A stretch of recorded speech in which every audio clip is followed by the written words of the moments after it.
ways of man. In the darkness of night,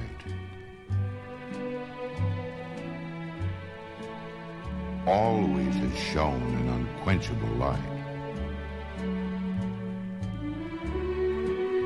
So take courage and follow the light that has shone. Always remember, man is not alone.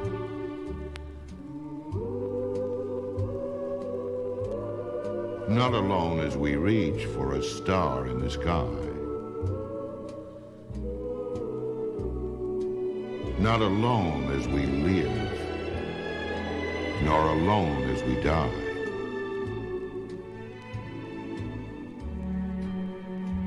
Let us never despair in whatever we do. Someone is there who will help us come through.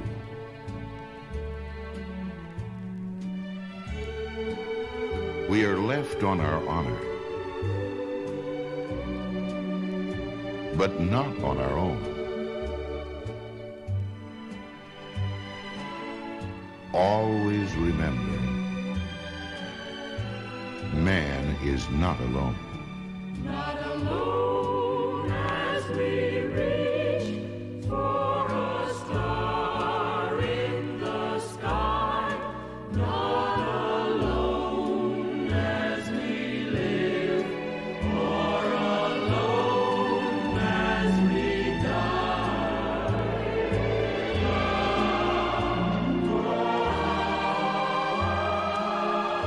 So take courage and follow the light that has shone. Always remember, man is not alone.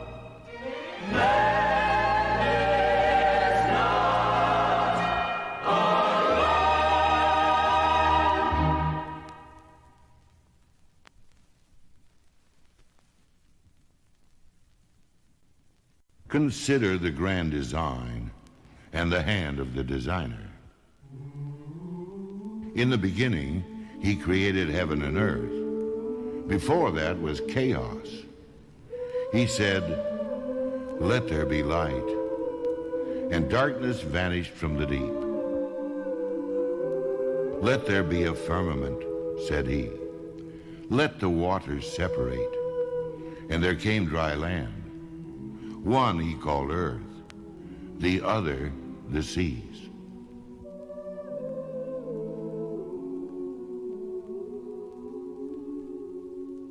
And then the incredible miracle. Let the earth bring forth grass, the herb yielding seed, and the fruit tree yielding fruit after its kind, whose seed is in itself. Then came life, the moving creatures that lived in the water. Then the living creatures of the earth, the creeping things, the cattle, beasts, and fowls that fly over the earth. And then came man, formed of the dust of the ground, and the breath of God breathed into him.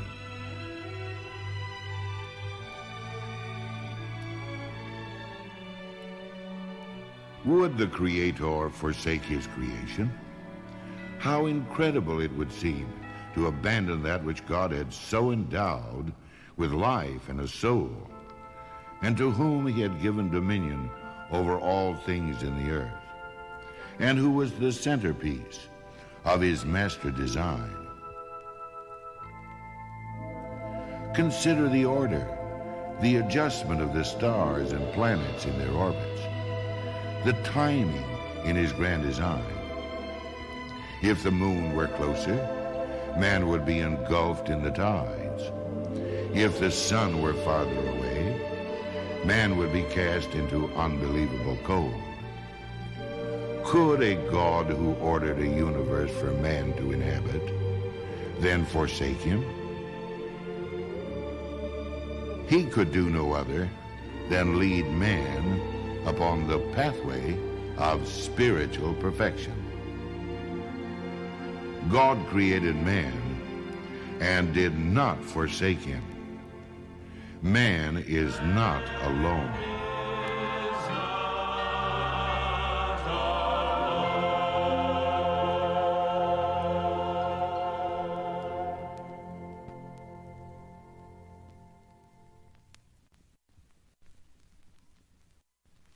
God made man a creature of the Spirit, but also of the flesh.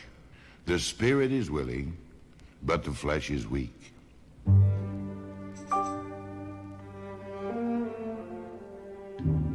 The God who built the universe knew that man could be willful and wayward.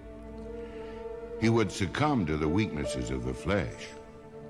He would learn cruelty and practice it.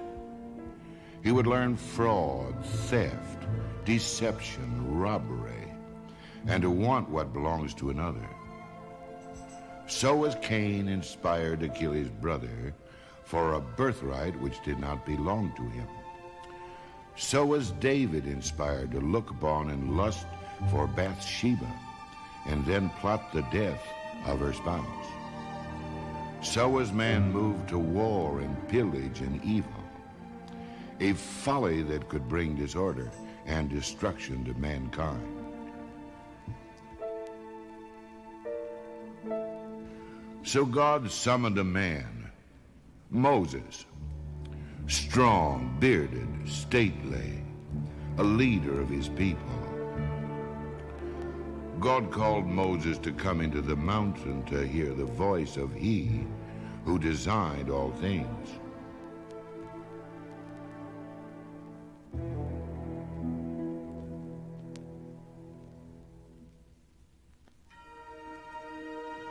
No other God before him. No images. They shall not take in vain the name of the Lord. Keep the Sabbath on the seventh day and do no labor.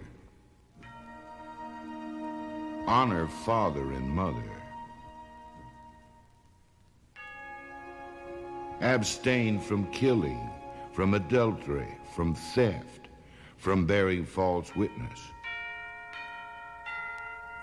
And so it was that the grand designer spoke through his servant Moses to give man a word to guide him and to assure him that man is not alone.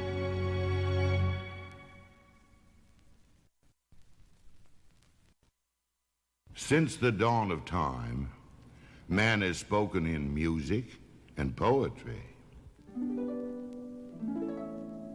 Man has responded to the urgings of his soul by raising his voice in song. He has responded to the soft, sweet sounds of the harp and the flute or another's voice.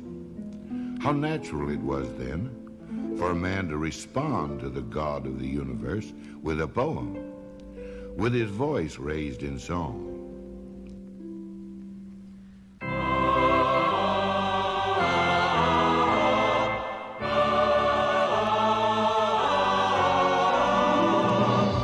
In ancient days, there were many who sang the praises of God. Moses, Solomon, David, all poets in praise of the Lord, singers of psalms. 150 of their psalms have come down to us through the centuries. But none is so familiar, so oft repeated, so comforting, so very personal in its message as the 23rd Psalm. It is a song of praise. Its words spoke of the world that man knew best in those olden days. The stony hillsides, sheep grazing upon the sparse grass, and watching over all the gentle shepherd. The Lord is my shepherd, I shall not want. The Lord is my shepherd, I shall not want. He maketh me to lie down in green pastures. He leadeth me beside the still waters. He restoreth my soul. He leadeth me in the paths of righteousness for his name's sake. Yea, though I walk through the valley of the shadow of death, I will fear no evil, for thou art with me. Thy rod and thy staff, they comfort me. Thou preparest a table before me in the presence of mine enemies. Thou anointest my head with oil. My cup runneth over. Surely goodness and mercy shall follow me all the days of my life, and I will dwell in the house of the Lord forever.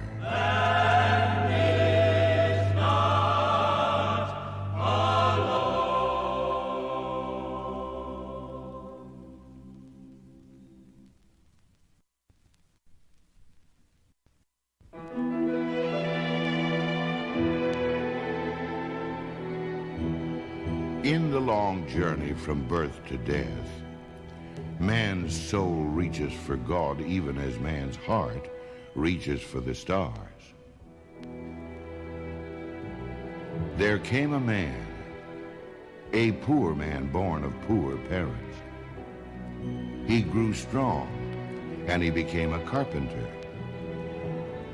His shop in a remote village was his life until he was 30.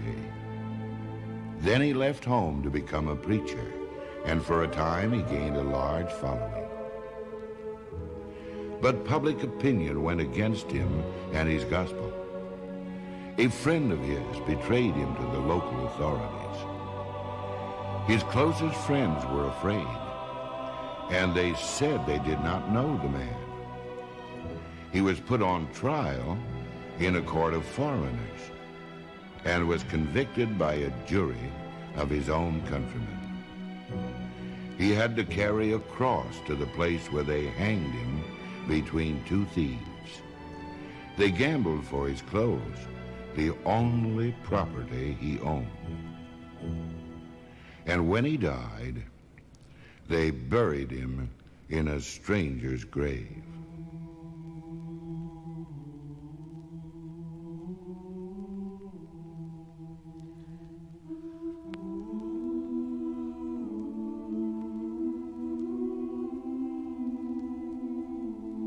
Among the things that carpenter taught was a prayer. Its message has proved more durable than all the laws and edicts of 19 centuries of governments. Its promise has won more followers than all the ideologies of nations. Its comforting words have ministered to more weary and burdened men than all the agencies of man's devising. Its message is simple. God is the Father, and man is never alone. Our Father, which art in heaven, hallowed be thy name. Thy kingdom come. Thy will be done on earth as it is in heaven. Give us this day our daily bread, and forgive us our debts as we forgive our debtors. And lead us not into temptation, but deliver us from evil. For thine is the kingdom, and the power, and the glory, forever.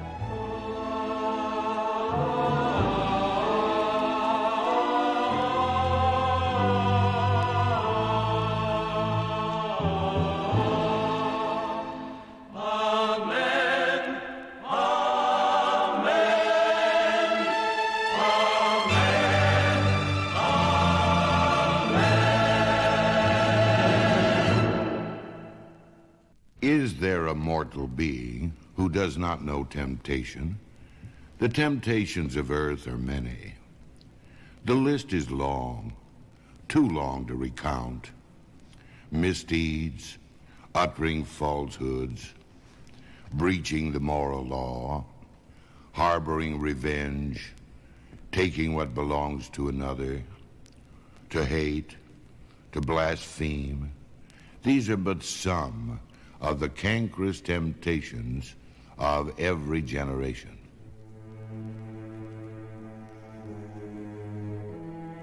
It was even so with the man of Galilee. In the wilderness where he was hungry because of his long fast, the devil tempted him to make stones into bread, to throw himself from the pinnacle with the taunt that if he were in truth the Son of God, angels would bear him up against all harm, to have all the kingdoms on earth if he would but bow down and worship the evil one. But the evil one failed and departed. The great teacher then moved about to continue his ministry of healing, teaching, and preaching. Multitudes followed him. At long last, he went up into a mountain. His disciples came to see him, and there he uttered the Sermon on the Mount. Part of that sermon has come to be called the Beatitudes. The word means blessed. It was his way of teaching and preaching. Observing the multitudes that had followed him to hear him preach, Jesus went up into a mountain and he taught them.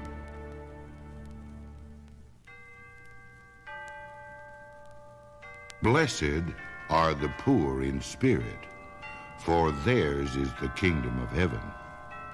Blessed are they that mourn, for they shall be comforted. Blessed are the meek, for they shall inherit the earth. Blessed are they which do hunger and thirst after righteousness, for they shall be filled. Blessed are the merciful, for they shall obtain mercy. Blessed are the pure in heart, for they shall see God. Blessed are the peacemakers, for they shall be called the children of God. Blessed are they which are persecuted for righteousness' sake, for theirs is the kingdom of heaven.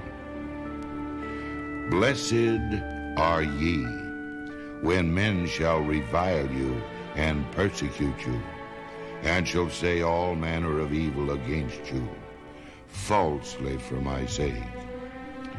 Rejoice and be exceeding glad, for great is your reward in heaven.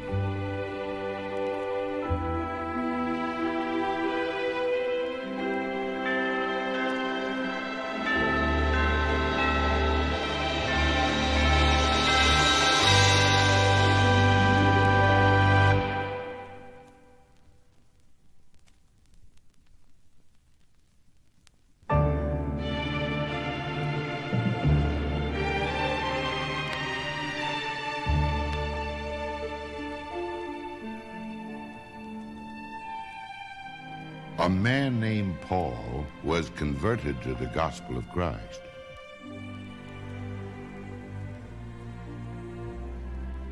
Paul, who had once been an antichrist and who boasted of his opposition to Christ's church, became its greatest salesman in Athens, in Corinth, in Rome.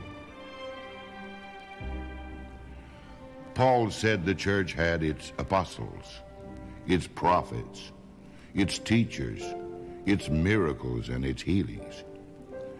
But Paul said, I show you a more excellent way. Paul said, it was not by the tongues of men and angels, not by prophecy, not by mysteries, not by a faith that would move mountains, not by bestowing all his goods to feed the poor, not by giving his body to be burned, but by charity, that the hearts of men would be won to God.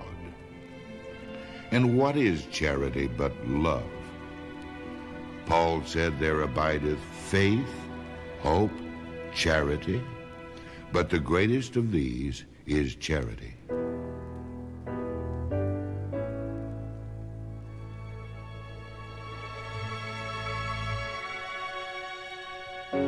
Charity suffereth long and is kind. Charity envieth not. Charity vaunteth not itself, is not puffed up. Charity seeks not her own, is not easily provoked, thinks no evil, rejoices not in iniquity, but rejoices in the truth, beareth all things, believeth all things, hopeth all things, endureth all things. Where there is charity, there is love. And where there is love, there is God.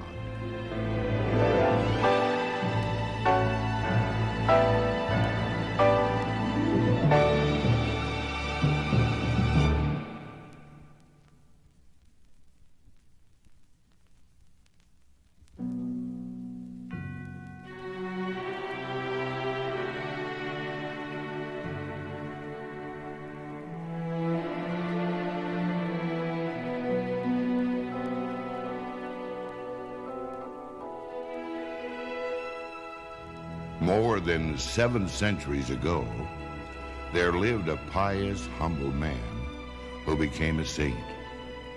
He was St. Francis of Assisi, and he left us a prayer that expresses man's dependence upon God.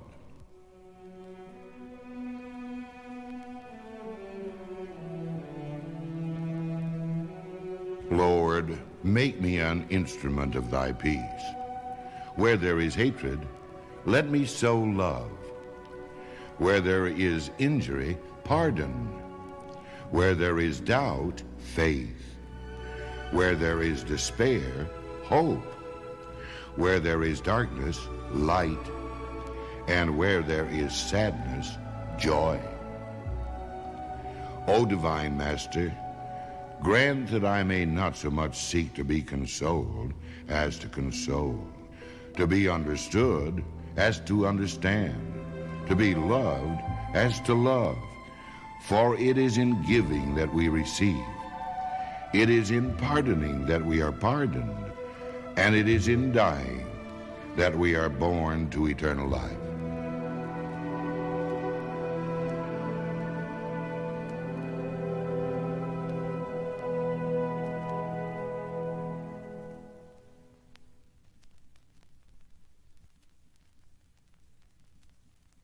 There was a young man whose life is a lesson to every man.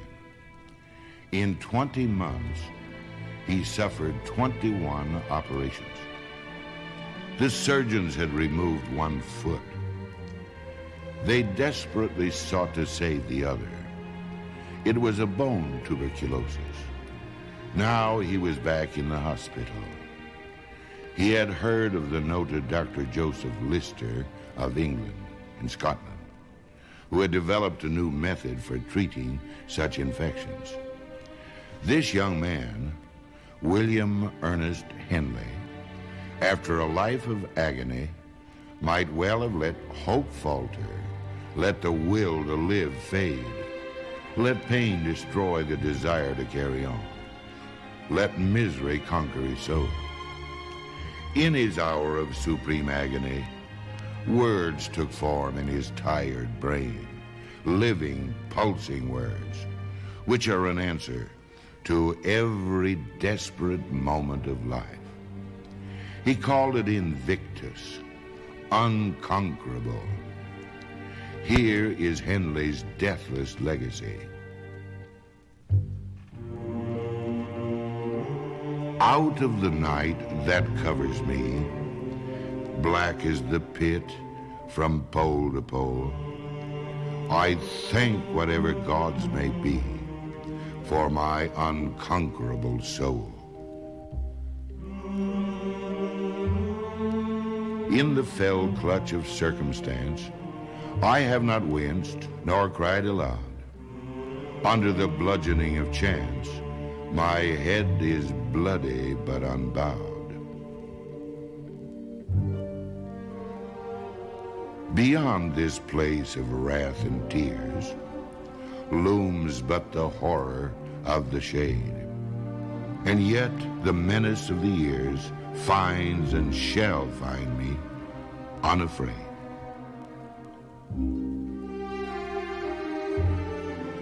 It matters not how strait the gate, how charged with punishment the scroll.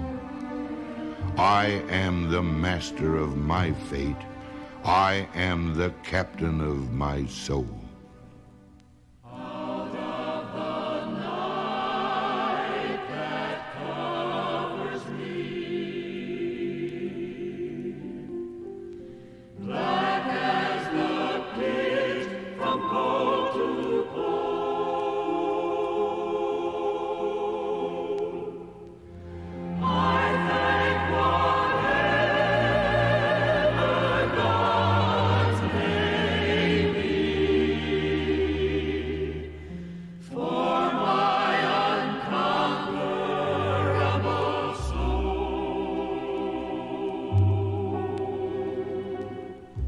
In the fell clutch of circumstance, I have not winced or cried aloud.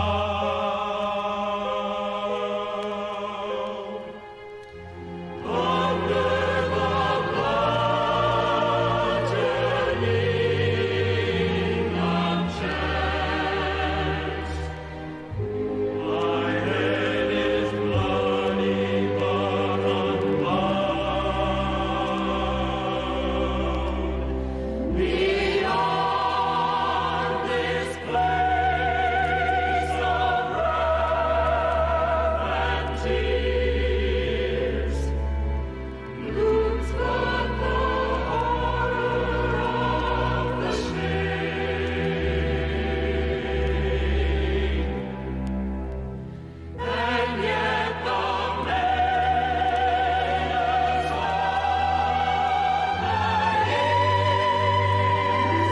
finds and shall find me unafraid.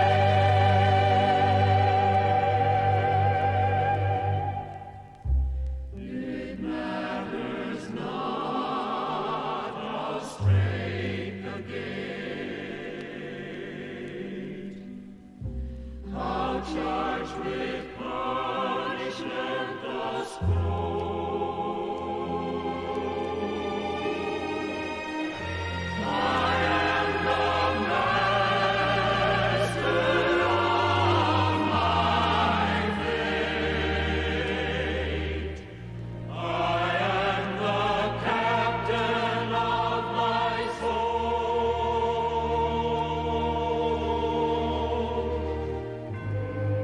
When man has been endowed by God with such courage and resolve, man is not alone.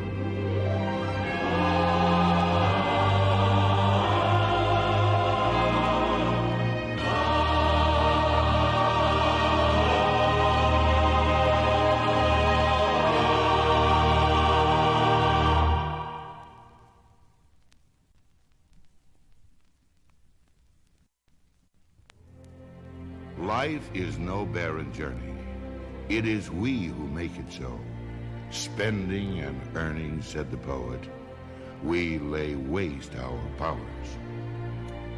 Then it can become a thing of quiet desperation. Could it be the neurotic combat of every day, the ugly, vexing clutter of debt, frustration in love, illness, friendship misplaced, that finally dwarfs the soul, and fear that the icy finger of dissolution may reach out at any moment to end the brief venture of life?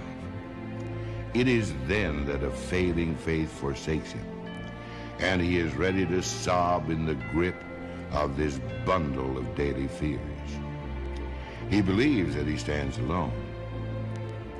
But as certain as this is an ordered world, as surely as all things are part of the great design, as surely as God gave man dominion over every living thing that moves upon the earth, as surely as he breathed the breath of life into man's nostrils and made him a living soul, so surely man is not alone.